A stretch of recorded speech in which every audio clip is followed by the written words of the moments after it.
right now, we've last 5 months, 6 months, we've completed the demo, and by the end of this week, so the first week in November, we should be done with all the foundation and concrete pouring. At that point in time, they're going to, fill in the dirt, and we really won't see much activity at the new site until the beginning of February. So over the next 3 or 4 months, we're just going to have more supplies and materials be coming in, so you might see something, just kind of sitting there for a while, because the precast walls, and that's the actual walls that'll go up, aren't coming in until the beginning of February scheduled right now. So beginning to mid-February is when we'll start to see activity again at the site, and that will be actually when the walls are going to go up. We're on schedule. When this thing started, we said we were supposed to be done with this phase of the building by the end of November, first week of November, and we're right on schedule, right on the day. So thankfully, we've run into a couple of issues, but the good weather this summer and no rain delays really has helped us keep right on schedule.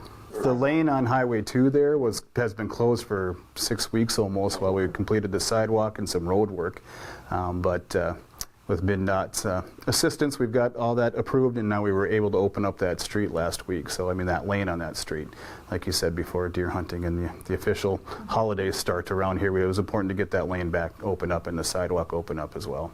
So the bids went out about 3 weeks ago, 3.5 weeks ago, and we actually opened the bids at a public meeting here at the courthouse last Wednesday. There were over 106 bids on 32 different sections to bid from, so everything from electrical to concrete to steel to laundry to food services for the jail. The bids came in a little higher than expected, or at least projected, early on in the project.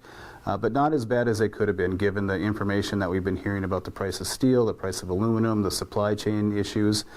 So we were very happy about, maybe not happy, but they could have come in worse. The bids could have come in worse. So right now, over the next 2 to 3 weeks, we're just going through every bid, making sure that the lowest bid is a responsible bidder. They actually answered all the bid questions for that, and then hopefully by the end of November we'll have a presentation to the board about where the bids came in at, where the numbers look, and have them ask any questions and hopefully approval so we can keep moving on the project. To ask the voters next November for a sales tax option. So basically a year from Tuesday, we'll be bringing that to the voters to say, how do you want to pay for the jail? Local option sales tax, where everybody helps pay for it, or property tax. Those are the two options for payment. So we did get approval to bring it to the voters through legislature process. I think people can expect to hear more about that starting this spring, and kind of an educational campaign throughout the summer leading up to the election. Because I know folks and citizens in Itasca County have a lot of questions on that, so we'll be getting out facts and numbers and why a local option sales tax is important. After the build is done, we're going to be doing some remodel on the 3rd floor for court administration.